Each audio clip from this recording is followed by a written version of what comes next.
Drama ini dimulai dengan memperlihatkan seorang siswa SMA bernama Kim Bong Sok yang memiliki kekuatan super bisa melayang.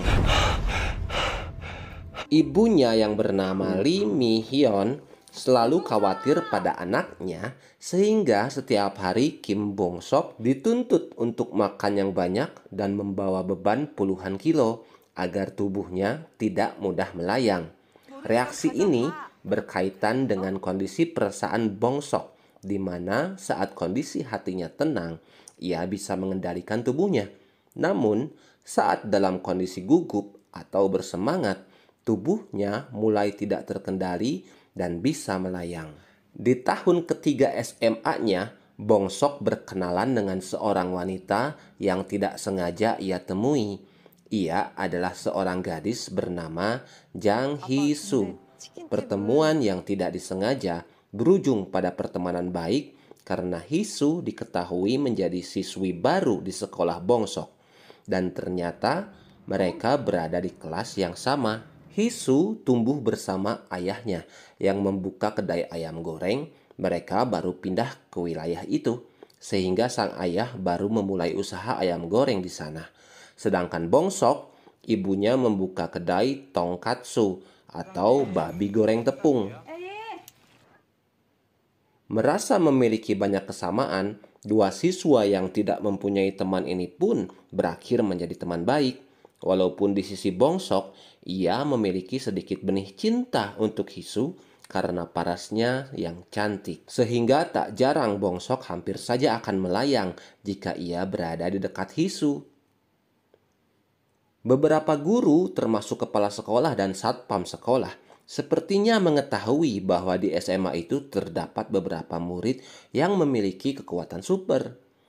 Lalu, apakah ada anak lain selain Bong Sok yang memiliki kekuatan super dan siapa sajakah mereka? Pak Choi sebagai wali kelas kemudian memanggil Hee-soo ke ruangannya untuk membahas universitas mana yang akan dipilih oleh Hee-soo setelah lulus. Melihat rapot Hee-soo, Pak Choi menyarankannya untuk masuk ke jurusan olahraga. Ia pun meminta si ketua kelas yang bernama Lee Kang-hun untuk mengantarkan Hee-soo ke auditorium sekolah agar ia bisa memulai berlatih olahraga di sana. Film lalu beralih memperlihatkan seseorang bernama Frank yang datang dari luar negeri. Ia membawa misi untuk membunuh semua orang yang memiliki kekuatan super di Korea Selatan dengan menyamar sebagai pengantar paket dan membawa daftar sejumlah nama yang harus ia eksekusi. Orang pertama yang Frank temui adalah seseorang bernama Jin-son. Jin-son merupakan seseorang yang memiliki kekuatan super berupa tubuh yang kuat.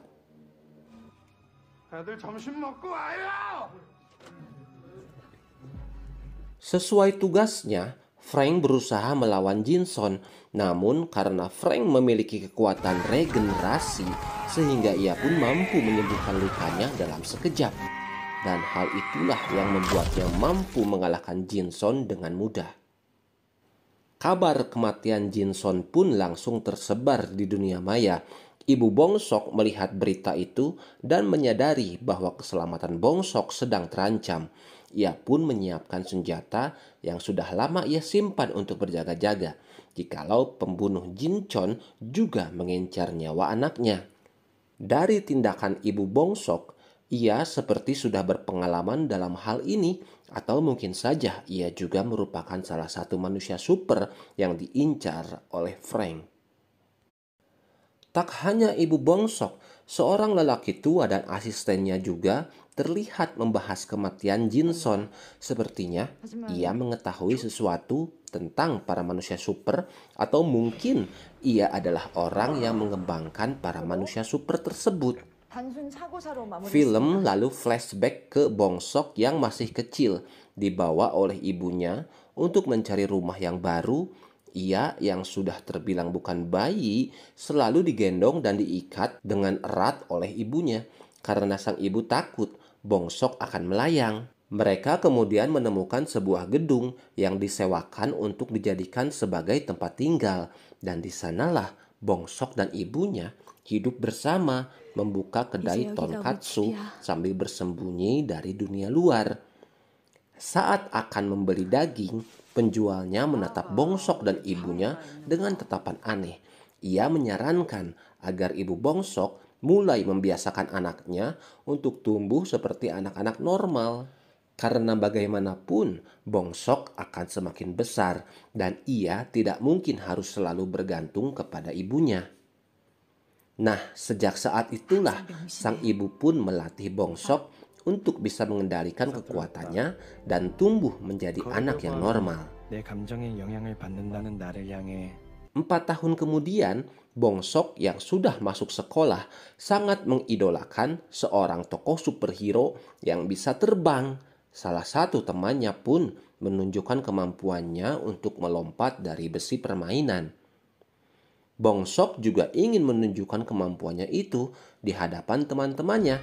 Jadi, ia pun naik ke besi yang paling tinggi dan terbang lebih jauh sehingga teman-temannya pun merasa kagum. Melihat itu, anak yang tadi merasa tidak terima dan mencoba hal yang sama dengan Bongsok. Hasilnya, ia pun terjatuh dan terluka cukup parah. Wali kelas memanggil ibu Bongsok dan menceritakan apa yang terjadi. Ibu Bongsok pun marah dan menyuruh Bongsok untuk menyembunyikan kemampuannya itu dari siapapun. Bongsok yang masih kecil belum bisa mencerna nasihat dari sang ibu. Ia pun merasa sedih dan menangis di atas rumahnya. Perasaan Bongsok yang sedang kacau membuatnya kesulitan mengendalikan diri sehingga ia pun melayang namun berhasil meraih tali jemuran. Ibu Bongsok yang melihat hal itu pun sangat panik dan ia sadar bahwa ia sudah terlalu keras mendidik Bongsok. Kembali ke masa sekarang, Frank melanjutkan tugasnya dengan menemui target yang kedua. Targetnya kali ini adalah seorang manusia super berkekuatan listrik. Sadar bahwa Frank ditugaskan untuk membunuhnya, bapak ini pun segera mengambil sebuah baterai radio untuk membangkitkan kekuatannya kembali. Kekuatannya itu pun seperti mengirimkan sinyal pada seorang supir bus bernama John Gedo, di mana sepertinya John Gedo adalah salah satu orang yang juga memiliki kekuatan super. Di dalam toko buku itu, pertarungan antara si manusia listrik melawan Frank akhirnya terjadi. Kekuatannya yang mulai melemah membuat si manusia listrik segera membakar fotonya bersama sang putra. Karena ia tahu Frank juga akan memburu anak-anak dari para manusia super. Barulah setelah itu, Frank melancarkan serangan dan membunuh si manusia listrik dengan mematahkan lehernya dan kemudian menatap foto manusia listrik bersama anaknya. Dan diketahui bahwa anaknya bersekolah di SMA Jongwon, yaitu sekolah yang sama dengan Bongsok dan Hisu. Keesokan harinya, Hisu terlihat diikuti oleh seorang siswa nakal bernama Bang Kisu. Kang Hun yang melihat hal itu pun menegur Kisu. Namun Kisu malah mengajaknya berkelahi di hutan belakang sekolah. Awalnya Kang Hun tidak ingin meladeni tantangan Kisu. Namun karena Kisu sudah keterlaluan, jadi dia pun kesal. Dan inilah yang terjadi. Ternyata Kang Hun merupakan salah satu anak yang memiliki kekuatan super seperti Bongsok dan Hisu. Sementara itu, Bongsok dan Hisu mendapatkan hukuman untuk membersihkan toilet sekolah karena mereka terlambat tadi pagi. Hisu menatap luka di lengan Bongsok yang ia dapatkan karena tidak sengaja tertabrak di depan gerbang sekolah. Karena merasa bersalah, Hisu pun mencoba menutupi luka Bongsok dengan plester. Dan ya, hal itu tentu saja membuat Bongsok hampir melayang. Untungnya, Bongsok berhasil mengendalikan tubuhnya di dekat Hisu. Namun setelah Hisu pergi, inilah yang terjadi.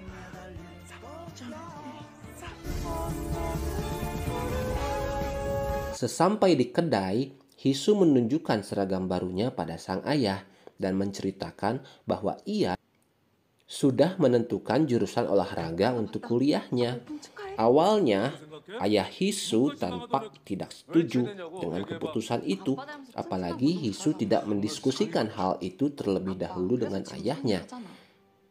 Namun Hisu berusaha meyakinkan ayahnya, dan untuk saat ini yang ia butuhkan hanyalah dukungan dari sang ayah. Frank masih dalam pencarian mencari putra manusia listrik. Malam itu ia melihat-lihat di depan sekolah hingga ia pun ditegur oleh Pak Satpam. Setelah Frank pergi, Pak Satpam seperti melaporkan hal itu pada seseorang melalui sambungan telepon. Keesokan harinya, seperti biasa, Hisu berlatih olahraga di auditorium.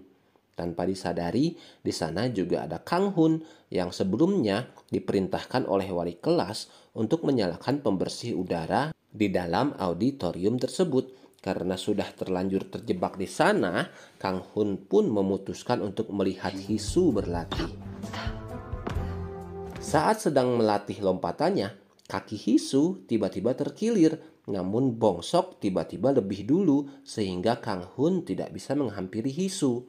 Bongsok yang khawatir berlari secepat mungkin hingga tak sadar tubuhnya melayang. Untungnya Hisu tidak melihat kejadian itu, namun ia cukup heran melihat Bongsok yang tiba-tiba berada di sampingnya. Bongsok memang masih menyembunyikan rahasianya itu dari Hisu. Ia takut jika Hisu mengetahui rahasianya, maka Hisu tak mau lagi menjadi temannya. Setelah itu, Hisu pun meminta bantuan Bongsok untuk menahan kakinya saat sit up. Proses latihan itu tentu saja membuat Bongsok merasa gugup, sampai ia pun akhirnya melayang di atas Hisu. Belum sempat Hisu menanyakan hal itu, seorang petugas kebersihan meminta mereka pergi karena auditoriumnya akan segera dibersihkan. Setelah semuanya pergi, Kang Hun yang sejak tadi menyaksikan semuanya keluar dari ruangan, dan ia pun melompat sambil meninggalkan bekas tangannya di tembok auditorium. Kejadian sebelumnya tentu saja meninggalkan banyak pertanyaan di kepala Hisu. Ia yang sudah penasaran kemudian memastikan kecurigaannya terhadap Bongsok. Hisu terus mengikuti jejak kaki Bongsok sampai akhirnya ia terkejut melihat jejak kaki Bongsok yang tiba-tiba menghilang di tengah jalan. Rupanya itu bukan karena Bongsok yang melayang, tetapi ia sengaja membuka sepatunya karena tak ingin membuat lantainya kotor. Keduanya pun duduk berdua di tangga, dan saat itu Hisu ingin memperbaiki plester di tangan Bongsok, dan saat itulah Hisu akhirnya mengetahui rahasia Bongsok karena Bongsok tak sanggup menahan tubuhnya yang tak terkendali di dekat Hisu. Bongsok yang tidak bisa turun kemudian meminta bantuan Hisu untuk melemparkan tasnya. Tentu saja Hisu tak bisa melakukan hal itu karena tas Bongsok sangatlah berat. Akhirnya dengan kemampuan olahraganya, Hisu melompat ke arah Bongsok dan menarik tubuhnya. Karena takut Bongsok akan terbang lagi, Hisu pun mengantarkannya sampai ke rumah sambil terus menahan tubuhnya yang belum terkendali. Ibu Bongsok tentu saja sangat terkejut melihat Bongsok membawa pulang teman perempuan untuk pertama kalinya. Ia yang ikut senang memberikan makanan yang banyak untuk Hisu dan juga membawakan sepiring apel. Begitu kedainya mulai ramai, Bongsok mengajak Hisu untuk mengobrol berdua di kamarnya. Ternyata obrolan mereka bisa didengar oleh ibu Bongsok karena ia ternyata memiliki kekuatan super berupa pendengaran yang sangat tajam. Di waktu yang sama, Frank juga menemui targetnya yang ketiga, yaitu seorang wanita pemilik salon. Saat rambutnya sedang dibasuh, Frank bertanya beberapa hal, termasuk anak si pemilik salon.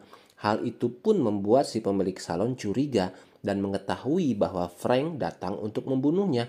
Si pemilik salon pun langsung menusukkan gunting ke kepala Frank.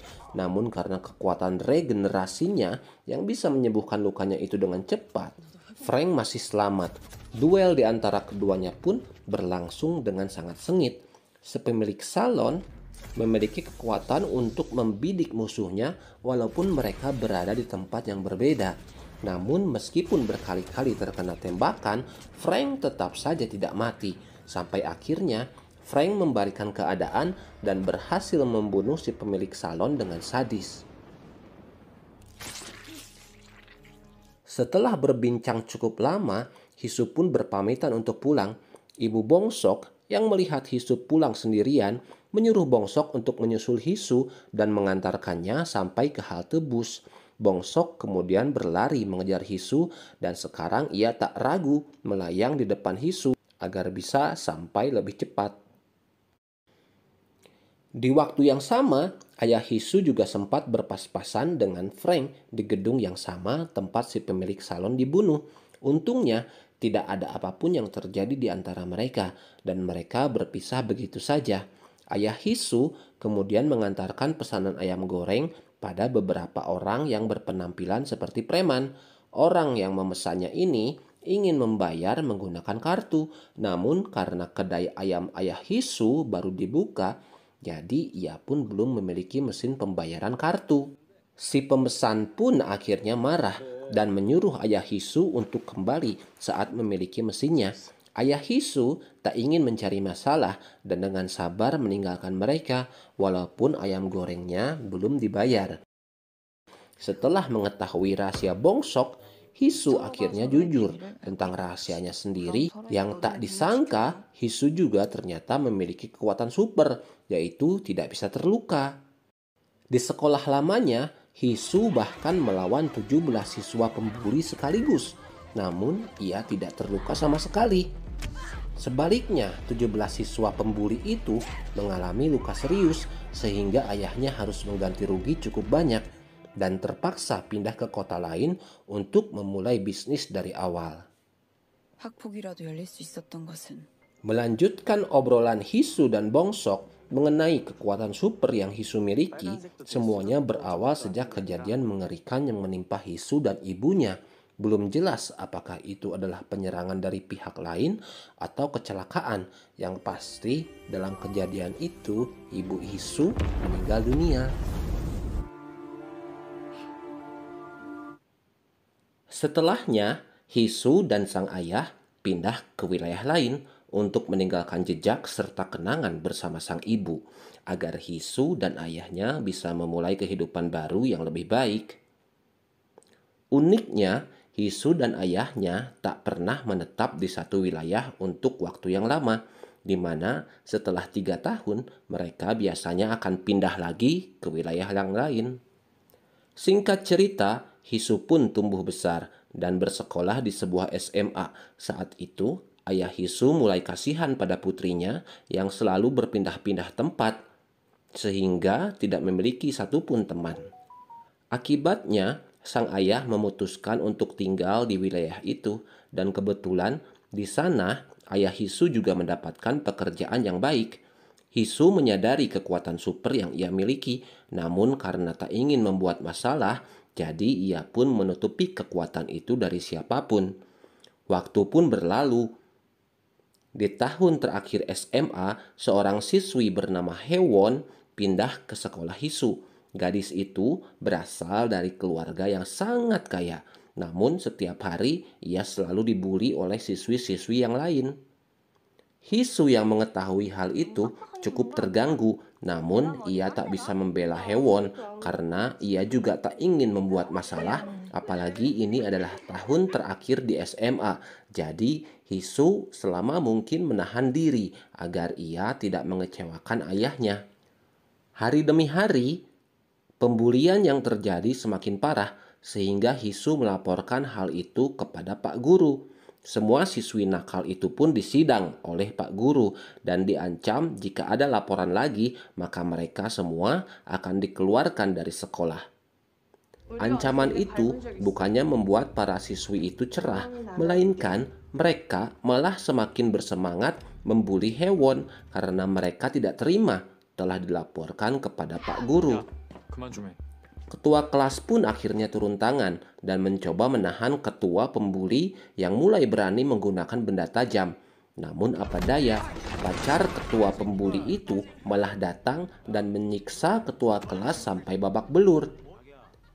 Karena sudah tak tahan dengan semua itu, Hisu akhirnya turun tangan dan menantang para pembuli untuk berkelahi di halaman belakang sekolah. Kejadian itu pun menyita perhatian semua siswa yang ada di sekolah itu. Bagaimana tidak, Hisu melawan para pembuli dengan jumlah 17 orang. Dan walaupun ia telah dipukul dengan batu besar atau disayat dengan pisau, tubuh Hisu tetap kembali normal. Hal itu tentu saja membuat semua siswa terkejut dan menganggap Hisu sebagai seorang monster. Karena kejadian itu, sekolah pun menganggap hal ini sebagai penyerangan sepihak.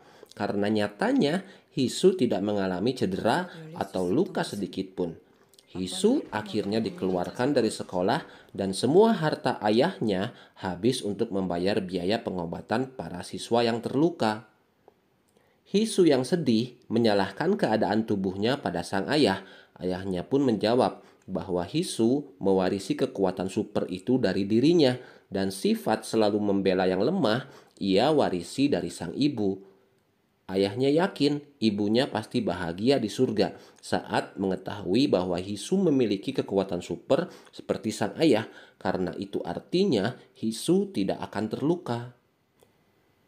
Saat ayah Hisu kembali ke tempat kemarin untuk menagih bayaran ayam goreng yang belum dibayar, ia tak sengaja melewati TKP pembunuhan si pemilik salon.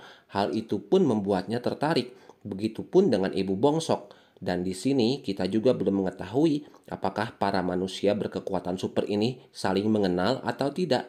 Yang pasti, kematian 3 manusia berkekuatan super membuat ayah Hisu dan ibu Bongsok mulai bersiaga karena mereka tak ingin anak-anak mereka menjadi korban selanjutnya. Seperti biasa, Frank juga mengunjungi pemakaman si pemilik salon untuk mengetahui informasi tentang anaknya. Tak disangka, si pemilik salon ternyata mengadopsi beberapa anak terlantar, sementara anak kandungnya sendiri telah meninggal 10 tahun yang lalu. Hal itu sebenarnya membuat Frank sedikit merasa bersalah, namun apalah daya, ia pun harus menyelesaikan pekerjaan yang diberikan kepadanya. Di tempat pemakaman yang sama, seorang pria juga terlihat menangis di depan makam si manusia listrik. Siapa sangka pria itu adalah anaknya, yaitu si supir bus yang bernama John Gedo. Kepala sekolah SMA Jongwon juga terlihat mendatangi seorang bapak tua yang diduga sebagai pemimpin perusahaan pengembang manusia super. Dia di sana untuk melaporkan beberapa hal dan mendiskusikan tentang manusia super serta pemburu yang sekarang masih berkeliaran. Keesokan harinya, SMA Jongwon kembali kedatangan siswi baru yang ternyata adalah Hewon. 회원입니다.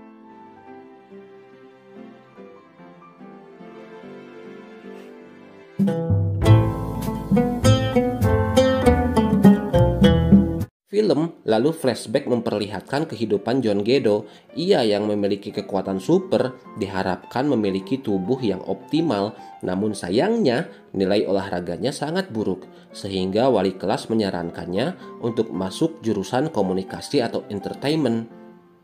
Alhasil, Gedo pun melamar pekerjaan sebagai pemeran superhero manusia petir. Dalam audisi, ia menyaksikan para kandidat lain memiliki keahlian yang luar biasa. Namun, tak ada satupun orang yang memiliki keahlian unik seperti dirinya karena tubuhnya menghasilkan listrik secara alami. Akibatnya, dewan juri pun merasa takjub dan memberikan peran manusia petir kepada Gedo. Sedikit informasi nih guys, superhero ini adalah superhero yang dahulu sangat diidolakan oleh Bongsok. Seiring berjalannya waktu, Gedo semakin terkenal karena ada banyak anak-anak kecil yang menyukai perannya.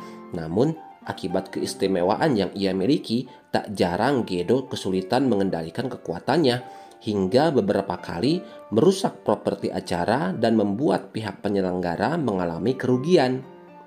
Karena sudah tak tahan, pihak penyelenggara pun memecat Gedo dan memutuskan untuk merekrut orang lain. Layaknya jatuh tertimpa tangga, kesialan Gedo pun kembali berlanjut tatkala ia melihat sang ibu meninggal dunia di dalam apartemennya, diduga karena tersengat listrik. Dalam acara pemakaman, Gedo pun bertemu dengan sang ayah dan mempertanyakan Apa yang terjadi di dalam tubuhnya? Ayahnya tak bisa menjelaskan apapun. Yang pasti sejak saat itu, Gedo dan ayahnya memutuskan untuk hidup secara terpisah.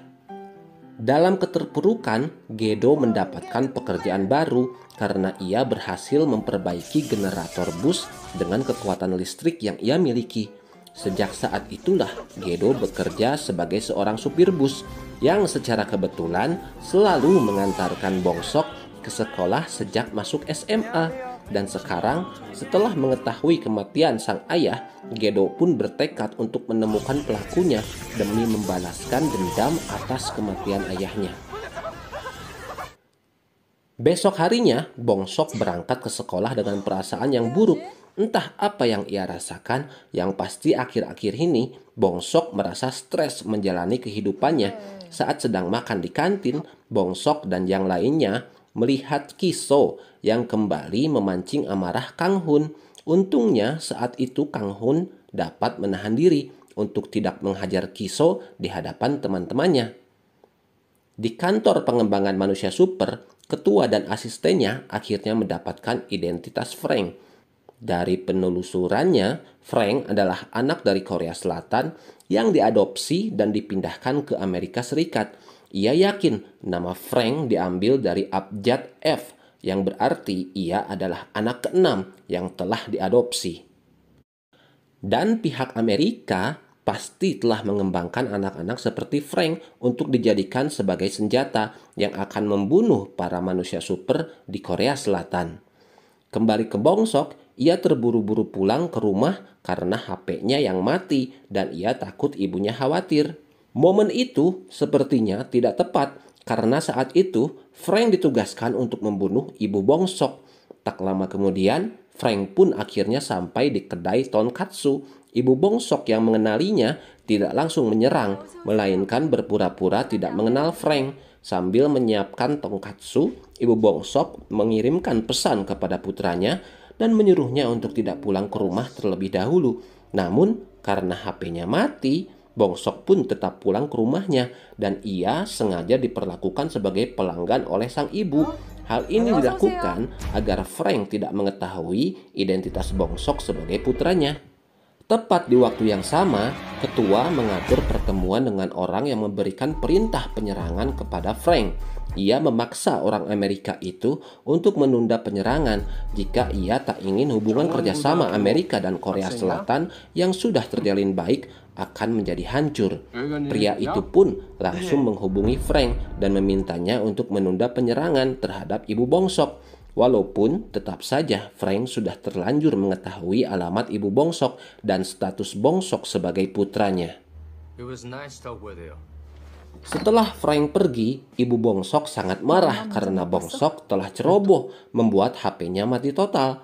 Hal itu justru membuat Bongsok balik marah pada ibunya karena sang ibu selalu menutupi semuanya sehingga Bongsok kebingungan apa yang sebenarnya terjadi dan mengapa sang ibu sangat khawatir. Di balik sikapnya yang kasar dan brutal, Frank ternyata menyimpan masa lalu yang sangat kelam. Saat kecil, ia telah dipisahkan dari sang ibu dan dilatih menjadi seorang pembunuh. Ia bersama beberapa anak lainnya dibentuk menjadi seorang manusia super yang harus menjalani sesi latihan yang sangat ekstrim. Kini, setelah dewasa, Frank dipaksa menjalankan tugasnya untuk membunuh para manusia super. Di tengah perjalanan, Frank kembali diinformasikan untuk membunuh nomor 8, yaitu Ayah Hisu. Namun sebelum menjalankan tugasnya, Frank sempat dikejar oleh Gedo yang berniat balas dendam atas kematian ayahnya.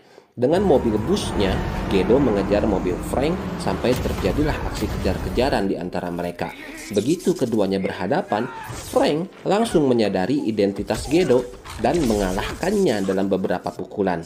Setelah itu, Frank yang masih emosi langsung tancap gas mencari targetnya, yaitu Ayah Hisu.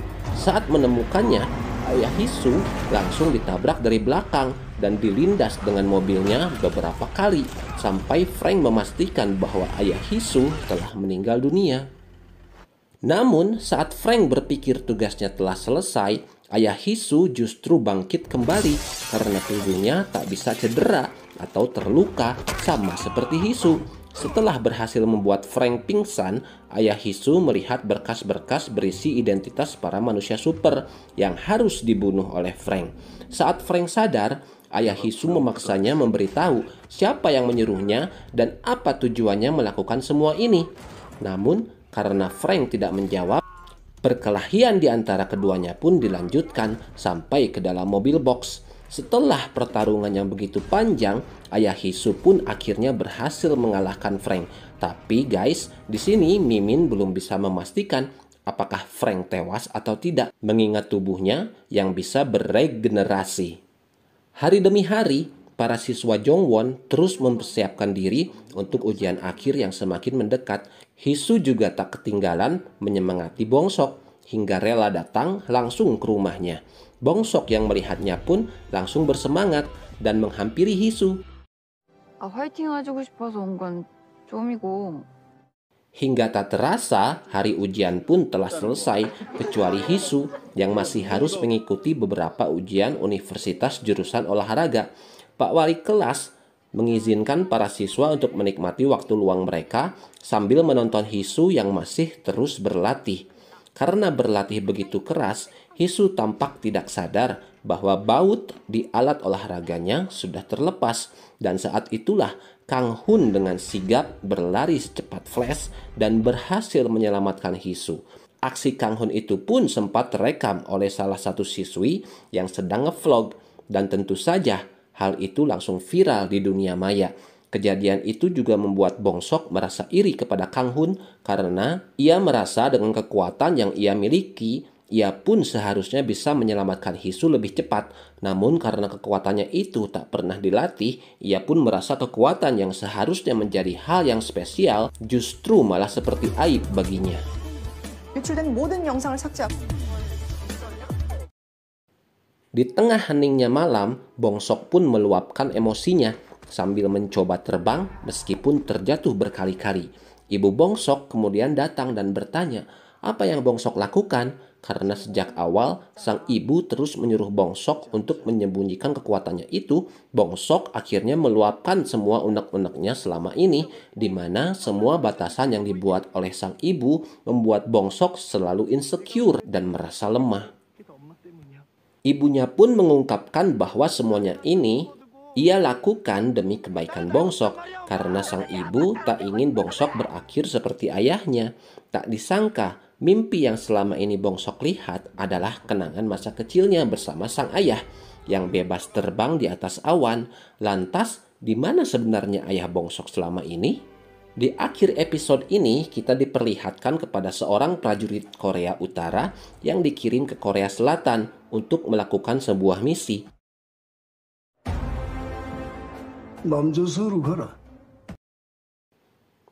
Awal episode selanjutnya dimulai dengan memperlihatkan latar di tahun 1987. Saat itu, ayah Bongsok yang bernama Kim Du-sik mencoba memperingati pilot pesawat bahwa di dalam pesawatnya terdapat sebuah bom yang akan segera meledak. Sayangnya, sang pilot tidak mengerti peringatan itu karena suara Du-sik tidak terdengar sampai ke dalam. Akibatnya, Du-sik pun harus melihat kenyataan pahit saat pesawat itu meledak dan menewaskan semua orang yang ada di dalamnya. Film lalu beralih memperlihatkan agensi Namsan, Perencanaan Keamanan Nasional di tahun 1994. Saat itu, Direktur Min memberikan tugas penting pada seorang agen yang ternyata adalah ibu Bongsok, yaitu Lee Mi-hyun. Mi-hyun ditugaskan untuk mendekati Du-sik untuk menggali informasi tentang dirinya yang saat itu adalah salah satu agen terbaik yang ada di sana. Sejak hari itu, Mi-hyun rutin mengikuti jadwal kedatangan Du-sik ke kantor, dan setiap hari Du-sik selalu datang dengan sahabatnya yang ternyata adalah ayah Jang Hisu yang bernama Jang Ju-won. Setiap hari, Mi-hyun menunggu kedatangan Du-sik dan sengaja menaiki lift yang sama dengannya. Namun sayangnya, Du-sik terlihat cuek dan terkesan tidak peduli. Mi-hyun yang tak ingin gagal dalam misi itu mencoba mencari cara lain, yaitu dengan mendatangi mesin kopi yang sering dilewati oleh Dusik. Namun hasilnya masih nihil karena Mi-hyun selalu muncul di hadapannya. Perlahan-lahan Dusik mulai menyadari keberadaan Mi-hyun. 안녕하세요. 네, 안녕하세요. 예, 오가다 몇 번 뵀어요. Proses pendekatan mereka berdua pun berjalan cukup lancar karena mereka mendapatkan dukungan dari Direktur Min. Sepertinya Direktur Min memiliki kecurigaan tentang Dusik dan seolah-olah ingin menjatuhkannya. Keesokan harinya, mereka kembali bertemu di depan mesin kopi dan di sanalah untuk pertama kalinya mereka berbincang. Kita kembali dibawa ke 2 tahun yang lalu saat para agen sedang menjalankan misi di Tiongkok. Dalam acara jamuan itu, para agen menyamar sebagai pelayan dan Mi-hyun menyamar sebagai penyanyi. Diduga dalam acara itu terdapat para pemberontak yang bekerja sama dengan Korea Utara, sehingga para agen harus membunuh mereka. Seorang ketua misi mengatakan bahwa mereka telah menambahkan racun pada setiap minuman, sehingga ini artinya ia tak segan membunuh semua tamu walaupun mereka bukan bagian dari pemberontak. Dalam waktu singkat, ada puluhan nyawa melayang, termasuk salah satu agen yang ternyata adalah pengkhianat. Si ketua misi pun memerintahkan semua agen untuk mengambil posisi masing-masing sambil memeriksa jikalau ada pemberontak yang masih hidup. Mi-hyun yang sedang bertugas merasa bimbang dalam misi itu. Di satu sisi, ia ingin membela negaranya dengan membunuh para pemberontak, namun di sisi yang lain, ia pun tak setuju dengan sang ketua yang seperti tidak memperdulikan nyawa orang-orang yang tidak bersalah. Akibatnya, saat dia melihat ada seseorang yang masih hidup, Mi-hyun yang diperintahkan melemparkan gas air mata malah melemparkan granat yang menjadi kesempatan bagi orang-orang untuk kabur.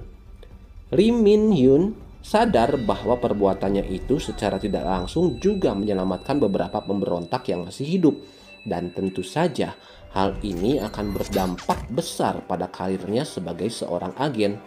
Inilah alasan mengapa Lee Mi-hyun akhirnya dikeluarkan dari posisinya sebagai agen lapangan dan terpaksa harus bekerja di dalam kantor. Direktur Min menganggap kecerobohan yang dilakukan oleh Mi-hyun adalah hal yang mustahil karena seorang agen dengan nilai tertinggi seperti Mi-hyun tak mungkin keliru menukar gas air mata dengan granat. Hari demi hari, kedekatan antara Mi-hyun dan Dusik semakin terlihat. Bahkan Dusik kini tak ragu lagi menyapa Mi-hyun dan menawarkan bantuan kepadanya. Sampai suatu hari, Dusik tiba-tiba mengatakan bahwa ia telah mengetahui misi Mi-hyun yang diberikan oleh Direktur Min. Dia tahu Mi-hyun sengaja mendekatinya sejak awal karena ia memperhatikan dokumen yang dibawa Mi-hyun setiap hari selalu sama. Mi-hyun yang sudah ketahuan justru merasa lebih lega karena sejujurnya ia tidak nyaman menjalani misi itu. Namun Dusik meminta Mi-hyun untuk terus berpura-pura menjalani misi karena itu satu-satunya cara agar mereka bisa selalu bertemu. Sejak hari itu, keduanya pun semakin dekat dan mereka kerap menghabiskan waktu di kedai tonkatsu Naman. Ternyata tonkatsu adalah makanan kesukaan Dusik. Jadi tak heran di masa depan Mi-hyun membuat kedai tonkatsu untuk sekedar mengobati rindunya kepada Dusik. Tanpa sadar, benih-benih cinta pun mulai tumbuh di antara mereka. Hubungan yang awalnya terbentuk hanya karena misi, kini mulai berubah menjadi rasa cinta. Malam itu, Direktur Min menanyakan perkembangan misi kepada Mi-hyun, dan Mi-hyun berpura-pura masih menjalani misinya seperti biasa. Saat Mi-hyun sedang lembur, Dusik datang menemuinya sambil membawakan tonkatsu. Dan saat itulah Mi-hyun mengetahui rahasia Dusik yang ternyata bisa terbang. Mi-hyun berterima kasih kepada Dusik karena sudah mengungkapkan rahasianya. Ia pun juga tak ragu untuk memberikan Dusik rahasianya, di mana ia memiliki kekuatan super berupa panca indera yang tajam dan sensitif. Malam berikutnya, Mi-hyun kembali dipanggil oleh Direktur Min untuk menanyakan kemajuan misinya. Namun karena Mi-hyun terus mengaku tidak mendapatkan informasi, Direktur Min pun akhirnya mengakhiri misi tersebut.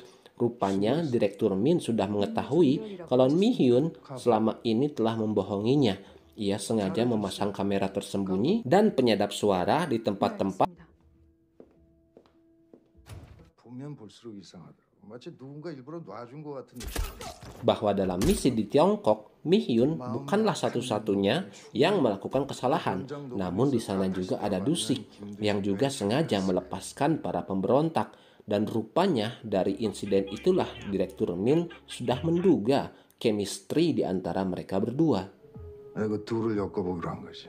거짓말을 하더라고 나한테. Setelah mengetahui bahwa rahasia mereka telah diketahui oleh Direktur Min, Mi-hyun menjadi khawatir dengan keselamatan Dusik. Apalagi setelah kejadian itu, tiba-tiba Dusik dikirim ke Korea Utara untuk melakukan misi yang sangat berbahaya. Hingga beberapa hari kemudian, Presiden Korea Utara diberitakan meninggal dunia karena serangan jantung. Namun Direktur Min menyadari bahwa kematian itu ada hubungannya dengan Dusik. Dalam waktu singkat, Dusik langsung dijadikan sebagai buronan yang dicari oleh semua orang. Hal itu tentu saja membuat Mi-hyun mengkhawatirkan keadaan Dusik dan ia juga sangat merindukannya. Di tengah dinginnya malam, Dusik tiba-tiba datang ke rumah Mi-hyun. Ia tahu betul keselamatannya saat itu sedang terancam karena ada begitu banyak sniper yang mengincarnya. Namun tetap saja ia ingin memeluk Mi-hyun sebelum ia ditangkap oleh para pasukan. 사람을 많이 만나보지 못했다는 큰 사랑이었다. Film beralih memperlihatkan kehidupan ayah Hisu, yaitu Jang Ji-won. Sebelum bergabung dengan Akademi Keamanan Nasional pada tahun 1990, Ju-won bekerja untuk seseorang bernama Kim Gwang-jin yang ia sebut sebagai bos. Gwang-jin memerintahkan Ju-won untuk mengalahkan lawan mereka yang dipimpin oleh Ji-sung dalam perebutan wilayah kekuasaan. Seperti yang kita tahu, dengan kemampuannya, Ju-won dapat dengan mudah mengalahkan para anak buah Ji-sung hingga akhirnya Ji-sung terpaksa menandatangani kontrak perjanjian soal pemindahan kekuasaan. Ju-won mendapatkan julukan manusia monster karena kekuatan yang ia miliki. Berkat kemampuannya itu, Ju-won juga sangat disegani oleh para anak buah Gwang-jin, termasuk seseorang bernama Min-ki yang selalu setia berada di sampingnya. Selain menjadi seseorang yang disegani, Ju-won juga kerap menggunakan kekuatannya itu untuk mendapatkan uang demi bertahan hidup. Caranya adalah ia akan sengaja membiarkan dirinya ditabrak agar bisa mendapatkan uang kompensasi atau uang damai dari si pengemudi. Tentu saja si pengemudi akan dengan senang hati memberikan uang kepada Ju-won agar masalah itu tidak dibawa sampai ke pihak kepolisian. Dengan uang itulah Ju-won bisa membayar uang sewa motor atau tempat tinggal dan sisanya ia gunakan untuk membeli makanan. Pada suatu malam, Ju-won kembali dipanggil oleh Gwang-jin. Ia pun terkejut melihat Ji-sung juga berada di tempat itu. Siapa sangka Gwang-jin kembali menyerahkan wilayah kekuasaan yang baru saja mereka dapatkan demi bisa mendapatkan uang dari Ji-sung. Hal itu tentu saja membuat Ju-won kecewa. Dia tak pernah berpikir Gwang-jin rela menukar wilayah mereka dengan uang. Padahal Ju-won memperjuangkan wilayah itu demi melindungi para anggota mereka. Kembali ke hotel, Ju-won melihat seorang wanita pengantar kopi yang sedang ribut dengan pelanggannya. Ternyata guys, wanita ini adalah Wang Ji-hee yang merupakan ibunya Hisu. Ju-won cukup tertarik dengan kecantikan Ji-hee, namun saat itu ia tak memiliki keberanian untuk mengajaknya berkenalan. Keesokan malamnya, Ju-won bertemu dengan Gwang-jin dan Min-ki untuk membicarakan nasib geng mereka. Tak disangka, Min-ki mengkhianati Ju-won dan Gwang-jin dengan menambahkan bius ke dalam minuman mereka berdua. Saat tersadar, Ju-won dan Gwang-jin telah diikat dan diborgol di dalam sebuah mobil yang sebentar lagi akan dibuang ke lautan. Jae-sung menatap Ju-won dengan kepuasan karena akhirnya ia bisa balas dendam atas perbuatan Ju-won. Ya, meskipun Juwon tak bisa terluka, namun ia bisa mati karena kehabisan oksigen jika ia ditenggelamkan ke dalam laut. Dan informasi itu Jae-sung dapatkan dari sahabat Juwon, yaitu Min-ki. Setelah ditenggelamkan, Juwon berusaha sekuat tenaga untuk melepaskan diri. Ia pun berhasil bebas, namun sayangnya ia tak bisa menyelamatkan Gwang Jin. Akibat kejadian itu, Juwon merasa bersalah dan menyalahkan dirinya sendiri. Ia yang menangis di jalanan tak sengaja bertemu dengan Ji-hee. Oh iya guys, Juwon memang memiliki kelemahan buta arah. Jadi Ji-hee berpikir Juwon menangis karena tak tahu jalan pulang. Ji-hee pun menawarkan tumpangan untuknya sampai ke hotel. Keesokan malamnya, Juwon langsung menyerang markas Jisung dan ia pun membunuh semuanya kecuali Min-ki. Karena bagaimanapun juga, Juwon masih mengingat kenangannya bersama Min-ki, sehingga ia pun membiarkannya tetap hidup dan hanya merobek mulutnya. Meskipun sudah diberikan kesempatan hidup, Min-ki ternyata masih belum berubah. Dia malah melaporkan tentang kekuatan Juwon kepada Direktur Min. Nah, inilah yang menjadi awal mula bergabungnya Juwon dengan Akademi Keamanan Nasional. Sebelum hal itu terjadi, Juwon menjalani beberapa harinya untuk mendekati Ji-hee. Ia sengaja menghabiskan uangnya untuk memesan kopi setiap hari kepada Ji-hee agar mereka bisa berbicara empat mata. Tak disangka, perjuangan Juwon tidak berakhir sia-sia. Setiap obrolan mereka memberikan kesan yang baik, apalagi selama ini Ji-hee tak pernah mendapatkan pelanggan seperti Juwon. 헐크? 그 녹색 괴물 헐크야? 괴물처럼 생겼어도 좋은 사람이잖아요. Hubungan mereka pun menjadi semakin dekat, sampai akhirnya Juwon mendengar Ji-hee sedang bertengkar dengan orang-orang dari kamar sebelah. Juwon yang emosi langsung menghancurkan tembok untuk menyelamatkan Ji-hee. Keesokan malamnya, Juwon kembali mendapatkan serangan dari pasukan yang dikirim oleh Direktur Min yang sudah bekerja sama dengan Min-ki. Setelah mengalahkan begitu banyak pasukan, Juwon keluar dari motel dan segera kabur. Pengejaran pun terus dilakukan sampai akhirnya Ji-hee datang dengan sepeda motor dan memberikan tumpangan untuk Juwon.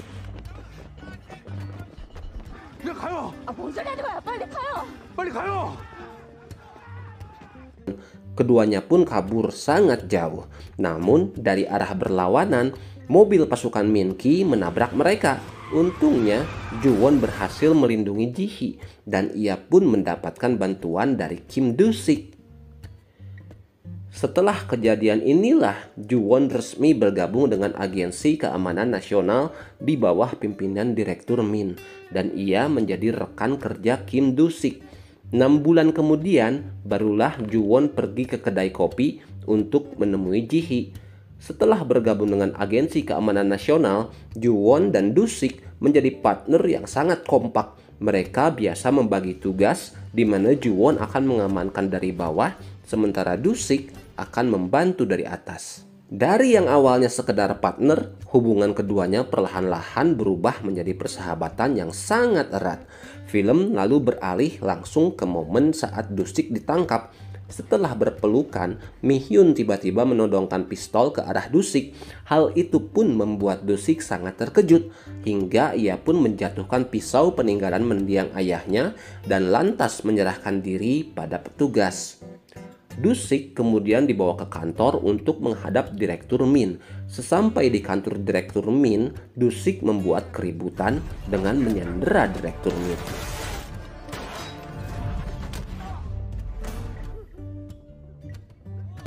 Dan di hadapan semua orang, Do-sik menembak Mi-hyun. Namun tembakan itu berhasil dihadang oleh tangan Juwon. Jadi guys, ternyata Do-sik menyadari bahwa hubungannya dengan Mi-hyun akan menyeret Mi-hyun ke dalam permasalahannya. Oleh sebab itulah, ia pun sengaja menyerang Mi-hyun di hadapan semua orang agar orang-orang berpikir bahwa mereka tidak mempunyai hubungan spesial. Dan ternyata Do-sik jugalah yang memberikan pistol sebelumnya kepada Mi-hyun. untuk memperkuat bukti bahwa Mi Hyun telah mengkhianatinya.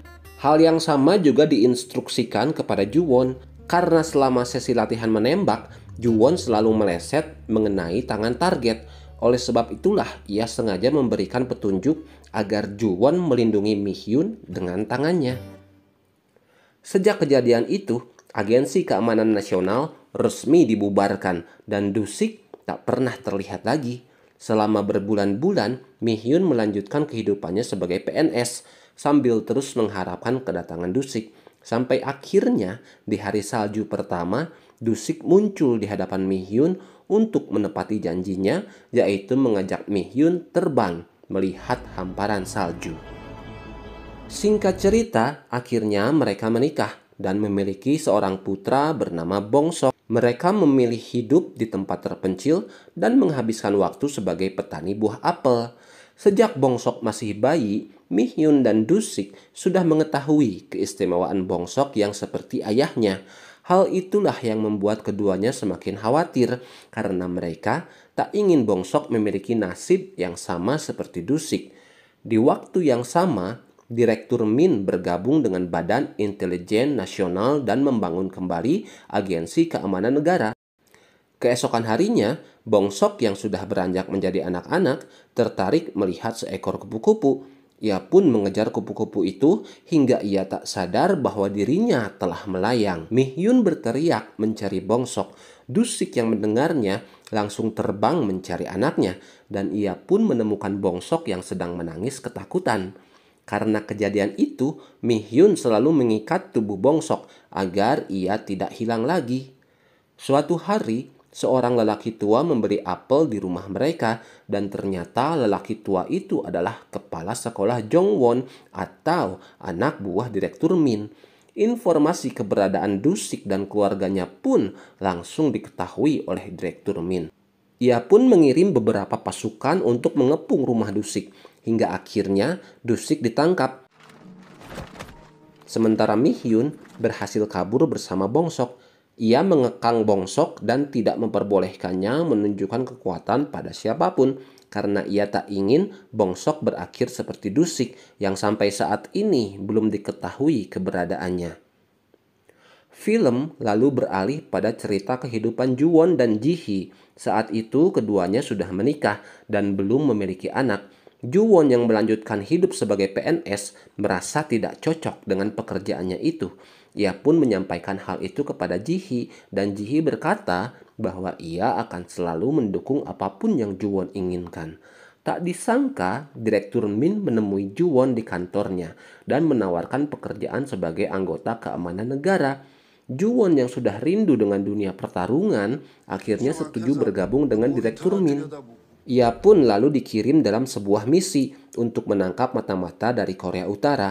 Bersama pasukan militer negara, mereka menelusuri jejak mata-mata selama berhari-hari. Karena kesulitan, Direktur Min pun mengutus si kepala sekolah karena ia memiliki kemampuan penyelidikan yang sangat baik. Setelah diselidiki, si kepala sekolah berkata bahwa mata-mata dari Korea Utara adalah manusia supranatural seperti Ju-won, dan benar saja mata-mata itu pun menarik para pasukan ke sebuah bukit batu dan ia pun melumpuhkan para pasukan dengan mendorong batu-batu dari atas. Ju-won pun mengejar si mata-mata dan mereka pun berduel satu sama lain. Sayangnya, Ju-won gagal menahan mata-mata itu dan ia juga gagal melindungi para pasukan militer. Ju-won akhirnya pulang ke rumah dengan rasa kecewa. Namun untung saja, Ji-hee selalu berada di sana untuk menenangkannya.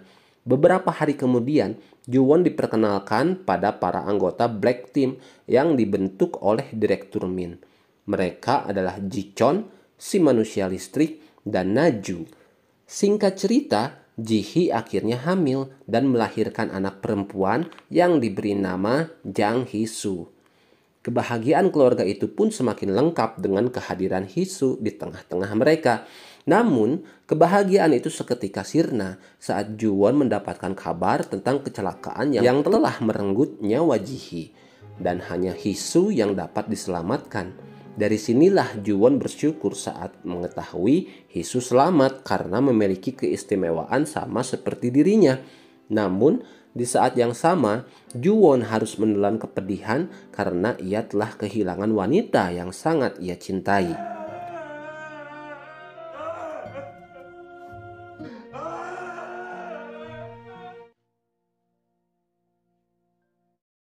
Film lalu beralih memperlihatkan masa lalu kehidupan keluarga Lee Kang-hun. Kang-hun terlahir dari seorang ibu bernama Shin Yun-yong dan seorang ayah bernama Lee Jae-man yang dikenal memiliki keterbatasan mental, namun tubuhnya sangatlah kuat dan ia juga bisa bergerak dengan sangat cepat. Karena keterbatasan mental yang ia miliki, Jae-man tidak dituntut bekerja oleh istrinya yaitu Shin. Sehari-hari, Jae-man hanya ditugaskan membawa barang dagangan serta menjemput dan mengantar Kang-hun bersekolah. Meskipun dengan segala kekurangannya, Jae-man selalu melakukan yang terbaik untuk Kang-hun. Ia sangat menyayangi Kang-hun sampai tak pernah terlambat untuk menjemputnya. Pada masa itu, wilayah tempat usaha Shin terancam akan digusur. Para pedagang yang ada di sana meminta bantuan Jae-man untuk memimpin unjuk rasa. Namun Shin dengan cepat menolaknya. Rupanya Shin melakukan hal itu karena ia tak ingin suaminya dipenjara untuk yang kedua kalinya. Jadi, saat Kang-hun masih bayi, Jae-man pernah menghajar seorang pria yang berani mengganggu istrinya. Karena tak bisa mengendalikan kekuatannya, Jae-man menghajar pria itu sampai koma, sehingga ia pun ditangkap dan akhirnya dipenjara. Setelah beberapa tahun, Jae-man dibebaskan dari penjara dan kini Shin berusaha sekuat tenaga untuk menahan Jae-man mengeluarkan kekuatannya agar ia tidak terlibat dalam masalah apapun. Di waktu yang sama, Juwon juga berjuang menjadi single parent untuk Hisu. Ya, meskipun masih banyak kekurangan, namun Juwon selalu mengusahakan yang terbaik demi putrinya. Bahkan, jika sewaktu-waktu Juwon harus bekerja lembur, ia akan menyewakan seorang babysitter untuk menemani Hisu. Singkat cerita, hari demonstrasi di lingkungan usaha Shin akhirnya dimulai. Shin dan para pedagang yang ada di sekitar tempat itu berusaha memperjuangkan wilayah mereka walaupun harus berhadapan dengan pihak kepolisian. Shin yang mengkhawatirkan Jae-man sengaja menyuruhnya untuk segera menjemput Kang-hun dan berdiam di dalam rumah. Hari semakin malam dan kondisi demo menjadi semakin tidak kondusif. Polisi sengaja mengarahkan beberapa orang untuk memukul dan juga menangkap para demonstran. Bertepatan dengan momen itu, Jae-man berpamitan kepada Kang-hun untuk pergi menjemput ibunya dan ia berjanji akan segera kembali. Mendapati sang istri diseret ke dalam mobil polisi, Jae-man langsung emosi dan menyerang semua polisi yang ada di sana. Agensi keamanan negara langsung diinformasikan dan Direktur Min segera mengerahkan Juwon untuk menangkap Jae-man. Sesampainya di lokasi, Juwon diarahkan untuk mencari Jae-man yang saat itu berada di dalam saluran air bawah tanah. Setelah bertemu, Jae-man seperti terus menghindari Juwon karena ia sebenarnya sedang mencari jalan keluar. Juwon yang tidak mengerti pun langsung menahan kaki Jae-man dan terjadilah perkelahian di antara mereka. Sementara itu, di luar ada seorang ibu yang panik karena anaknya yang bernama Suhu tiba-tiba saja menghilang. Perkelahian antara Jae-man dan Juwon masih terus berlangsung dan bisa dibilang mereka memiliki kekuatan yang seimbang. Lalu perkelahian itu pun tiba-tiba berhenti ketika mereka mendengar suara anak yang meminta tolong. Karena hal itu, keduanya pun akhirnya bekerja sama untuk menyelamatkan Suhu. Setelah berhasil, Juwon menyuruh Jae-man untuk segera pergi karena menurutnya Jae-man bukanlah orang yang jahat. Alasan Jae-man terburu-buru pulang adalah karena ia sudah berjanji pulang tepat waktu kepada Kang-hun. Dan apapun yang terjadi, Jae-man tidak ingin mengecewakan Kang-hun untuk yang kedua kalinya. Saat Direktur Min dan beberapa polisi menyusul ke rumah Jae-man, Direktur Min dikejutkan dengan kekuatan Kang-hun yang diturunkan dari ayahnya.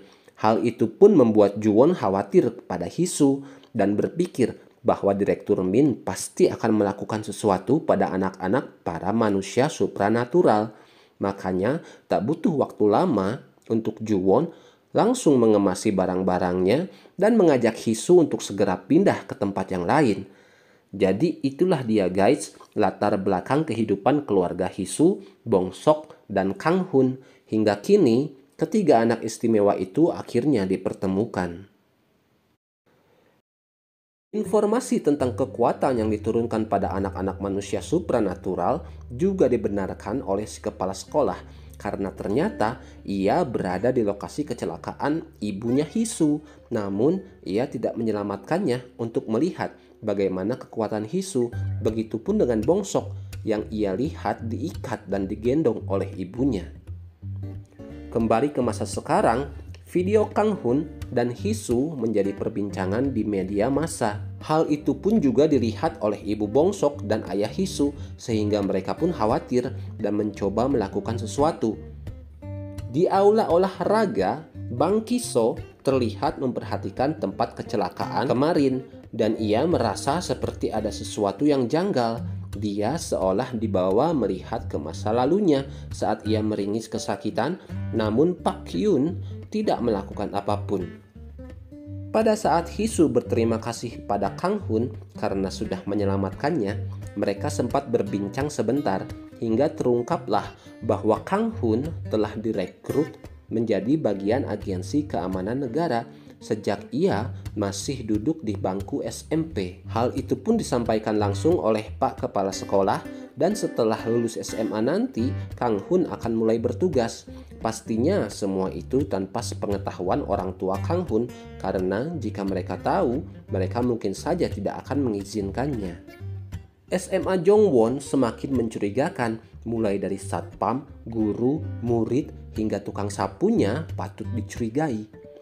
Kecurigaan itu pun juga dirasakan oleh para orang tua murid. Malam itu, ibu Bongsok dan ayah Hisu sengaja datang ke sekolah untuk mencari tahu informasi tentang SMA Jongwon. Hisu dan Bongsok yang sudah pulang sekolah tidak tahu tentang kedatangan orang tua mereka. Keduanya pun naik bis Gedo bersama-sama. Dan saat itu Gedo memberitahu mereka kalau ia dulu juga bersekolah di SMA Jongwon. Setelah Hisu dan Bongsok, ada seorang penumpang yang tampak mencurigakan. Dia sepertinya kiriman dari Korea Utara karena sejak masuk ke dalam bis, dia terus memperhatikan Bongsok dan juga Hisu. 저 외부인 아니고 학부모인데요. Sesampainya di sekolah, Mi Hyun bergegas menemui Pak Choi untuk meminta keterangan. Sementara Juwon berpas-pasan dengan Pak Hyun. Setelah itu, Pak Hyun bergegas ke ruangan kepala sekolah karena di sana terdapat layar yang menampilkan CCTV di seluruh sekolah. Namun tentu saja dengan kekuatan dan pengalaman sebagai agen, Mi Hyun dan Juwon bisa dengan mudah mengetahui letak CCTV tersebut. Sementara di waktu yang sama, beberapa orang Korea Utara mulai bersiap melakukan tugas mereka, yaitu untuk membantai orang-orang supranatural di Korea Selatan. Kembali ke bus Gedo, dia yang sudah curiga akhirnya berusaha menyelamatkan Bongsok dan Hisu dari orang Korea Utara, dan ia pun segera membawa bis ke kantor polisi terdekat. Sesampainya di kantor polisi, semua penumpang diturunkan satu persatu, namun Gedo terkejut ketika agen Korea Utara itu tiba-tiba menghilang. Film lalu flashback ke masa lalu Pak Choi. Tepat 10 tahun yang lalu, ia melamar menjadi agen rahasia pada Direktur Min. Dengan latar belakang militer, Pak Choi mempunyai niat besar untuk membantu negara, sama seperti seorang agen rahasia yang pernah menyelamatkan nyawanya. Nah, di sini agen rahasia yang dimaksud oleh Pak Choi adalah Jang Juwon, di mana saat misi penangkapan mata-mata Korea Utara, Juwon menyelamatkan begitu banyak anggota militer, termasuk Pak Choi. Setelah mengetahui konsekuensinya, Pak Choi akhirnya ditugaskan menjadi guru di SMA Jongwon untuk mencari dan melatih anak-anak berkekuatan supranatural. Saat itu, Anak supranatural yang pertama kali ia temui adalah John Gedo, yaitu anak si manusia listrik. Karena ini adalah pengalaman pertamanya, Pak Choi berusaha keras melatih dan menguji kekuatan Gedo. Sayangnya, ekspektasi Pak Choi tidak sesuai dengan realita karena ternyata Gedo tidak cukup tangguh seperti ayahnya. Akibat kelemahan itu, Pak Kepala Sekolah pun menguji kekuatan Gedo. Ia menyuruh beberapa siswa untuk menghajarnya dengan harapan Gedo mungkin saja akan mengeluarkan kekuatannya itu jika nyawanya terancam. Pak Choi bersikeras menentang hal itu karena ia tahu Gedo tak akan sanggup. Sesuai dugaan Pak Choi, Gedo tidak berbuat apapun dan tidak memenuhi standar sebagai manusia supranatural. Oleh sebab itulah Gedo tidak meneruskan tes dan ia pun diarahkan ke bidang pekerjaan yang lain. Di tahun berikutnya, Pak Choi bertemu dengan anak supranatural selanjutnya. Ia adalah putri Naju yang bernama Si Eun. Berbeda dengan Gedo, Si Eun ternyata memenuhi standar sebagai anak supranatural. Kemampuannya diturunkan dari sang ibu, di mana ia sangat ahli dalam bidang olahraga dan memiliki kemampuan penglihatan sinar X. Dengan kata lain, Si Eun bisa melihat sesuatu meskipun tertutupi oleh tembok atau kayu, mirip seperti ibunya. Naju rupanya khawatir dengan kekuatan yang dimiliki oleh Si Eun. Naju lalu menyuruh Si Eun untuk mengatakan pada Pak Choi kalau dia sedang sakit dan ia berjanji akan mengurus semuanya. Setelah mengatakan hal itu, Si Eun tiba-tiba meninggal saat jam olahraga dengan diagnosis penyakit kanker. Kejadian itu tentu saja membuat Pak Choi sangat terpukul dan bersedih. Setelah itu, tahun berganti tahun, ada banyak siswa yang datang dan pergi, namun belum ada satupun dari mereka yang memenuhi standar manusia supranatural. Kembali ke masa sekarang, Ju-won dan Mi-hyun yang berada di sekolah akhirnya bertemu di ruangan Pak Choi. Karena tak ingin membuat Pak Choi curiga, Mi-hyun memilih untuk pergi. Namun sebelum itu, ia tak lupa memberitahu Ju-won tentang CCTV di ruangan itu dan meninggalkan handphone untuk mendengarkan pembicaraan mereka. Di sisi lain, Pak Yun dipergoki oleh si tukang sapu yang tiba-tiba masuk ke dalam ruangan kepala sekolah. Siapa sangka tukang sapu itu ternyata adalah salah satu agen dari Korea Utara dan ia pun tak segan-segan langsung membunuh Pak Yun. Kini, ia menggantikan posisi Pak Yun untuk mengawasi lingkungan sekolah melalui layar CCTV. Dia tahu betul saat ini di dalam sekolah ada beberapa agen Korea Selatan dan tentu saja tugas agen Korea Utara adalah membunuh mereka semua. Ia pun langsung menghubungi beberapa rekannya yang sudah menunggu di luar sekolah dan mereka semua diinstruksikan untuk masuk ke beberapa titik tempat para target saat ini berada. Tak lama kemudian, Mi-hyun pun masuk ke dalam ruangan tersebut. Karena memiliki pengalaman, Mi-hyun curiga dengan identitas si tukang sapu dan benar saja ia pun melihat mayat Pak Hyun yang sudah disembunyikan. Di waktu yang sama, Bong Sok dan Hisu yang sudah keluar dari bis bergegas ke arah pusat latihan karena Hisu harus berlatih olahraga. Sesampai di tempat itu, Hisu langsung bersiap-siap sementara Bong Sok keluar sebentar untuk membeli minuman. Tak disangka, agen Korea Utara yang tadi berada di dalam bis ternyata juga mengikuti mereka berdua. Agen bernama Jung Jun Ho itu pun masuk ke pusat pelatihan Hisu yang saat itu sedang berlatih. Tanpa membuang waktu, Jung menguji kekuatan Hisu dengan cara mendorongnya dari atas.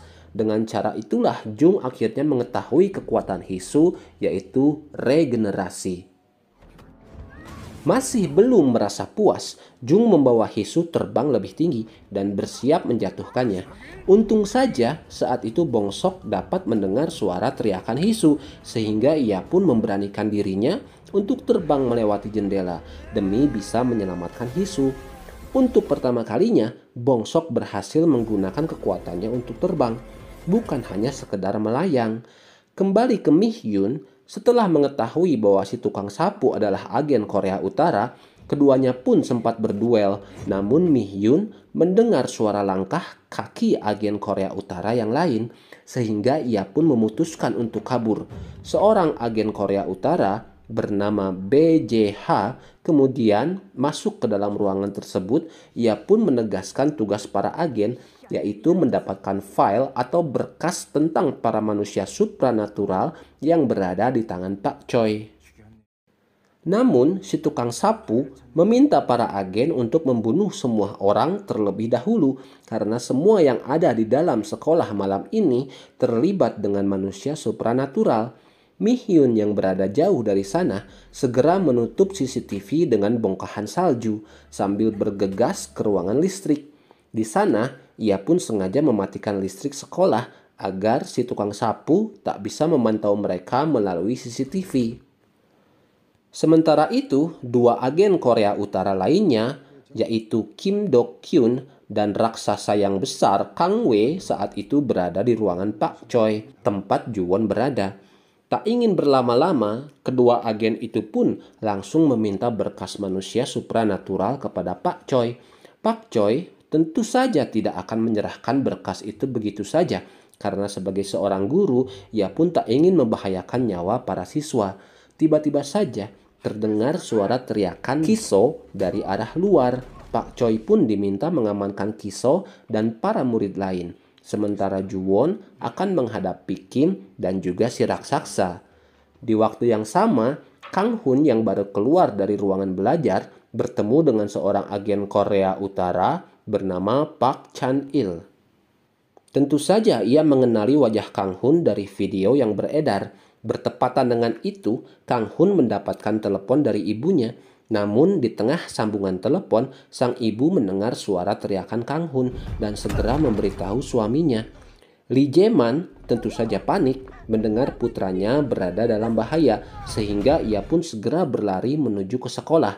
Sementara itu, si tukang sapu akhirnya masuk ke ruangan listrik untuk menghidupkannya. Mi-hyun yang sudah menunggunya langsung menembak kepala si tukang sapu secepat kilat dan membiarkan mayatnya tergeletak di sana.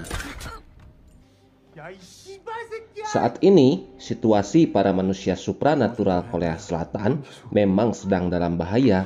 Bahkan Kiso dan Pak Choi yang tidak memiliki kekuatan apapun ikut menjadi korban, dan mereka berusaha sekuat tenaga untuk melawan, walaupun hasilnya nihil.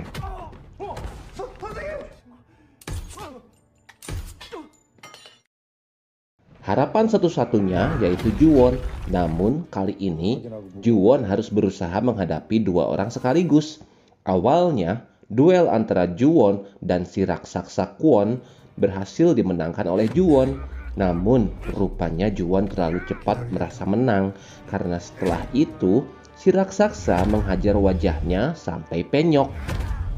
Mungkin karena faktor usia, proses regenerasi Ju-won kali ini berlangsung lebih lama. Kim memberitahu Ju-won bahwa Korea Utara juga telah mempersiapkan manusia supranatural untuk bisa mengalahkan para manusia supranatural dari Korea Selatan. Mi-hyun yang mendengar hal itu pun merasa panik dan segera menghubungi Bong Sok. Namun sayangnya Bong Sok tak kunjung menjawab. Itu dikarenakan saat itu Bong Sok dan Hisu sedang berjuang untuk melawan mengalahkan Jung. Walaupun kita tahu kekuatan mereka berdua sebenarnya masih sangat kurang jika dibandingkan dengan Jung.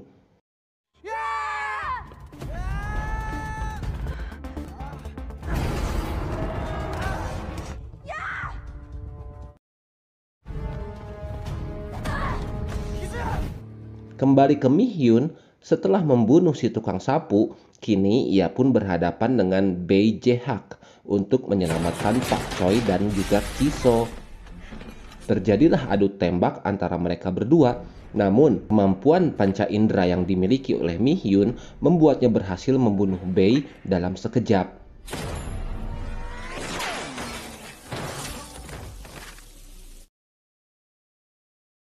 Setelah diselamatkan, Pak Choi menyuruh Kiso untuk segera keluar dari sekolah. Sementara ia akan membantu Ju-won dan Mi-hyun untuk menghadapi para agen dari Korea Utara. Bukannya pergi, Kiso malah bertemu dengan Han Byul yang bersembunyi di dalam ruangan guru. Keduanya pun akhirnya terjebak di sana dan mereka memutuskan untuk bersembunyi sampai situasinya aman. Mi-hyun kemudian bertemu dengan Kim dan si raksasa Kwon yang keluar dari ruangan Pak Choi meninggalkan Ju-won di sana. Mi-hyun pun menodongkan pistol ke arah mereka sambil menanyakan apa tujuan mereka datang ke Korea Selatan. Jadi guys, ternyata alasan kedatangan mereka berkaitan dengan perbuatan Dusik di masa lalu. Pada tahun 1994, agen rahasia paling elit di Korea Selatan, yaitu Kim Dusik, menyerang gedung Presiden Korea Utara. Dengan kemampuan terbang dan tembakan yang tak pernah meleset, berhasil mengalahkan begitu banyak tentara yang berjaga saat itu. Uniknya, Dusik tidak menembak titik vital dari para tentara Korea Utara dengan harapan mereka masih bisa selamat walaupun telah ditembak.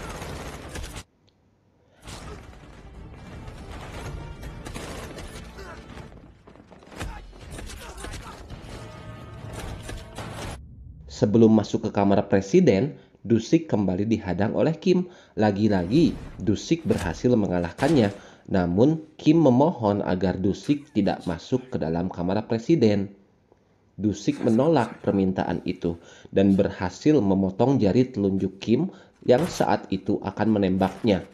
Namun anehnya, setelah masuk, Dusik memilih untuk tidak menembak Presiden Korea Utara dan malah pergi begitu saja. Apa yang dilakukan oleh Dusik membuat pihak Korea Utara marah besar. Mereka merasa telah diremehkan oleh Korea Selatan sehingga mereka pun berusaha mencari manusia supranatural agar mereka bisa balas dendam. Kim memimpin langsung perekrutan para manusia supranatural dan dari berbagai tes ekstrim yang telah dilakukan, terpilihlah beberapa orang. Di antaranya adalah Jung Junhwa, Park Chan-il, Bae Jae-hak, dan si raksasa Kwon. Lalu apa yang terjadi kepada Kim Dusik? Nah, kejadiannya begini guys. Setelah ditangkap di rumahnya waktu itu, Kim Dusik kembali dikirim oleh Direktur Min untuk menuntaskan pekerjaannya, yaitu membunuh Presiden Korea Utara. Direktur Min berjanji ini adalah tugas terakhir untuk Dusik dan setelahnya ia bisa hidup dengan bebas. Tanpa mengetahui apapun, Dusik langsung berangkat ke Korea Utara. Sesampainya di sana, ia heran melihat keadaan gedung presiden yang tampak sepi. Tak lama kemudian, Dusik langsung dikepung oleh tentara supranatural Korea Utara dan akhirnya berhasil ditahan sampai saat ini. Kim mengungkapkan apa yang dilakukan oleh Dusik sebelumnya, membuat semua tentara yang bertugas hari itu dieksekusi mati karena mereka dianggap gagal melindungi sang presiden. Hal itulah yang membuat Kim sangat dendam pada Dusik dan ia akan melakukan apapun untuk membalas kematian semua bawahannya. Jadi walaupun Dusik sengaja tidak membunuh para tentara waktu itu, semuanya ternyata hanyalah sia-sia. Kembali ke Mi-hyun, ia yang menyadari bahaya memilih kabur meninggalkan Kim dan si raksasa. Sempat terjadi adu tembak antara mereka dan salah satu peluru berhasil melukai kaki Mi-hyun. Sadar bahwa Dusik adalah musuh utama dari para agen Korea Utara, Mi-hyun mulai mengkhawatirkan keselamatan Bong-sok. Ia pun langsung menelepon Ju-won dan berkata bahwa mereka harus bertahan demi anak-anak mereka. Sementara itu, Jung juga sudah menyadari identitas Bong-sok karena ia memiliki kekuatan yang sama persis seperti Dusik. Lantas, saat Jung membicarakan tentang Dusik, Bong-sok terkejut dan langsung marah besar.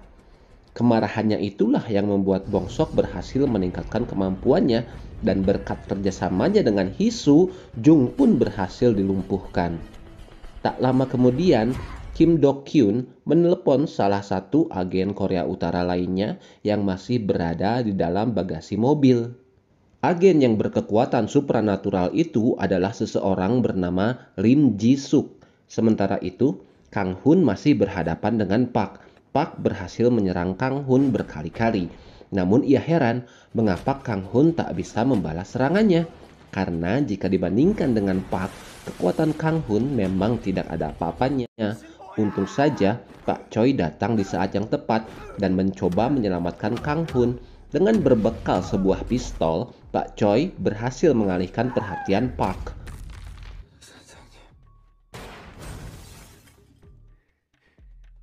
Walaupun akhirnya ia juga tetap dikalahkan, bantuan sebenarnya pun datang tatkala Lee Jae-man sampai di sekolah.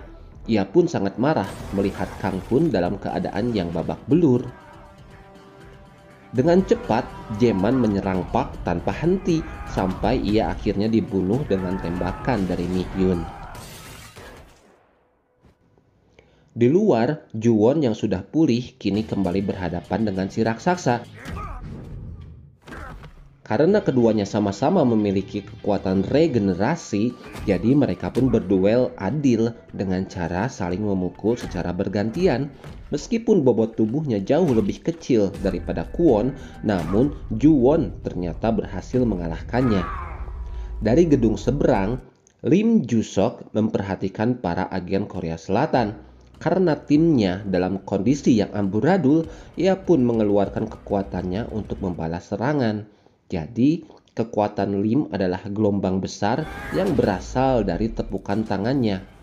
Diceritakan, Lim sebelumnya adalah seorang tahanan di Korea Utara. Ia sangat takut pada cahaya, jadi ia pun terbiasa mengurung diri tanpa bersosialisasi dengan siapapun. Kekuatan Lim yang sangat luar biasa membuatnya mampu meruntuhkan setengah dari gedung sekolah. Akibatnya, reruntuhan gedung pun menimpa Jae-man, Kang Hun, dan Pak Choi, sementara Ju-won berhasil menyelamatkan diri. Beralih ke Bong Sok dan Hee-soo, saat itu Jung yang tersadar mendapatkan perintah dari Kim untuk segera kembali ke sekolah karena situasi di sana tidak sesuai dengan rencana. Sebelum pergi, Jung sempat menembak ke arah Bong Sok, namun Hee-soo berhasil menahan pelurunya. Karena kekuatannya, Hee-soo tidak terluka akibat tembakan itu, dan ia pun menyuruh Bong Sok untuk segera menyusul ibunya yang berada di sekolah. Kang Hun berusaha sekuat tenaga untuk menyelamatkan semuanya dari reruntuhan gedung. Berkat pukulannya yang berkali-kali, tembok yang menutupi mereka pun berhasil dihancurkan, sehingga Kang Hun dan yang lainnya berhasil keluar. Setelah itu, Ju-won dan Jae-man bergegas ke gedung seberang untuk menghentikan Lim. Serangan dari Jae-man berhasil mematahkan salah satu tangan Lim, sehingga ia pun tak bisa menggunakan kekuatannya lagi. Lim yang sudah putus asa memilih untuk bunuh diri dengan melompat dari gedung sekolah karena ia merasa sudah tidak dibutuhkan lagi. Sebelum terjatuh, Lim sempat mengucapkan salam perpisahan pada si raksasa dan menyuruhnya untuk tetap hidup. Memang sejak di penjara, Lim paling dekat dengan Kwon karena walaupun tubuh dan wajahnya yang menyeramkan, namun hanya Kwon yang bisa membujuk Lim untuk keluar dari penjara itu.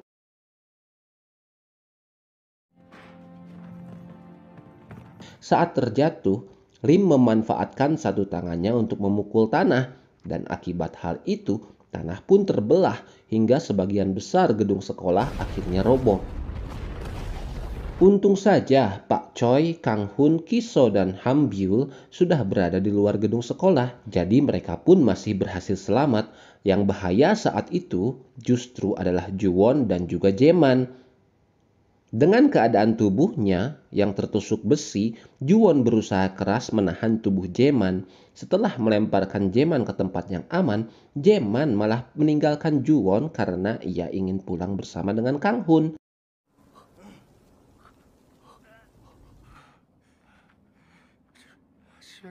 Sementara itu, John Gedo tak sengaja melihat Hee-soo berlari ke arah sekolah. Dia tahu betul Hee-soo dan Bong Sok saat ini sedang dalam bahaya, sehingga ia pun mengikuti Hee-soo. Sesampainya di sekolah, Jung langsung diperintahkan untuk membunuh Mi-hyun. Sebelum itu, Jung sempat menembak mata Ju-won yang membuat Ju-won terpaksa mencongkel matanya sendiri. Saat Jung akan membunuh Mi-hyun, Bong Sok tiba-tiba datang dan menyelamatkan ibunya. Jung dan Bong Sok pun terbang serta saling menyerang satu sama lain. Mi-hyun sangat khawatir pada Bong Sok, sehingga ia pun berlari ke atas gedung untuk membantunya. Sesampainya di atas gedung, Mi-hyun menodongkan pistol ke arah Jung dan juga Kim, di mana saat itu Jung juga sedang menodongkan pistol ke arah Bong-sok. Di waktu yang sama, Hee-soo yang akan sampai di sekolah tidak sengaja bertemu dengan si raksasa Kwon yang baru saja keluar dari sekolah sambil menangis karena kematian Lim. Hee-soo merasa kasihan kepadanya, padahal ia tidak tahu kalau orang di depannya inilah yang telah membuat ayahnya babak belur. Gedo yang baru sampai di sekolah melihat Bong-sok yang sedang dalam bahaya. Dia pun segera mengaktifkan kekuatannya dan menyerang Jung.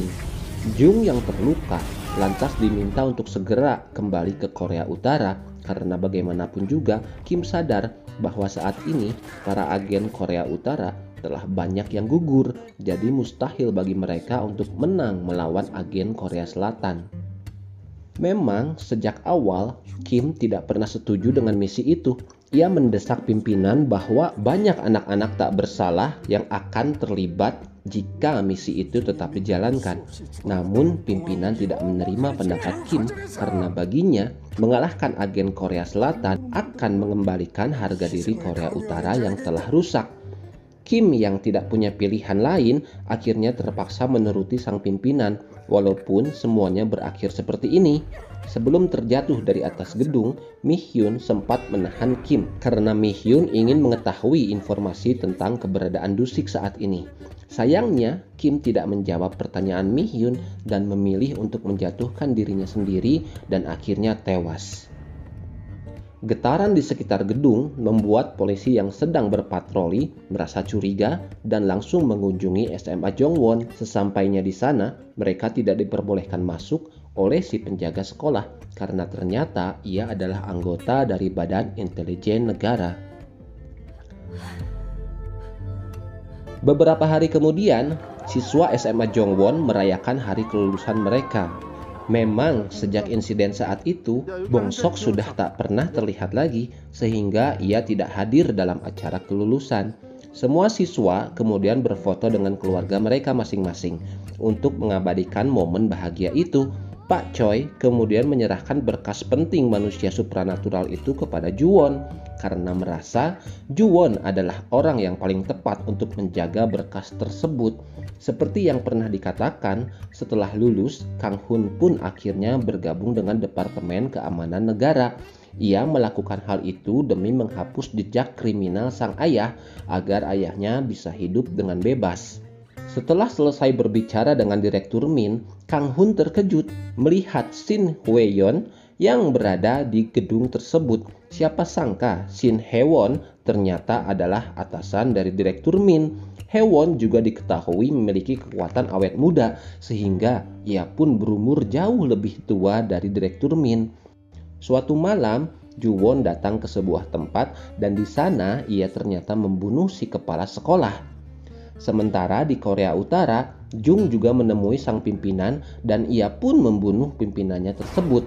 Setelah itu, Jung pergi menemui Kim Dusik dan membebaskannya. Jika dilihat, kondisi Dusik saat itu sangat berantakan karena memang ia sudah dipenjara selama belasan tahun.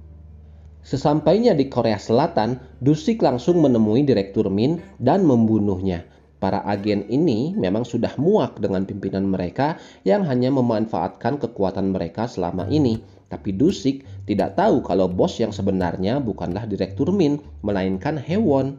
Lalu si raksasa Kwon ternyata tidak kembali ke Korea Utara, namun ia malah dipekerjakan oleh Ju-won di kedai ayamnya. Setelah beberapa bulan tak mendapatkan kabar dari Bong-sok, Hee-soo melihat berita tentang superhero yang menggunakan jas hujan berwarna kuning kini sedang menjadi trending topik. Sudah beberapa kali ia terlihat menyelamatkan banyak orang dalam bencana yang terjadi di sekitar tempat tersebut. Hee-soo tahu betul bahwa superhero itu adalah Bong-sok dan ia pun merasa kagum kepadanya. Serial Moving Season 1 ini pun diakhiri dengan memperlihatkan Dusik yang akhirnya kembali ke rumah dan berkumpul bersama keluarganya. Fakta yang paling mengejutkan adalah Frank ternyata masih hidup dan sekarang ia sedang berada di Amerika Serikat dan berakhir pula lah drama Moving ini. Dengan cuplikan-cuplikan ending tadi, sepertinya akan ada season keduanya dari serial drama ini guys. Kita tunggu aja ya. Terima kasih banyak sudah menonton serial Moving ini sampai selesai. Jangan lupa untuk like dan subscribe channel ini. Dan kita akan bertemu di film selanjutnya. Bye!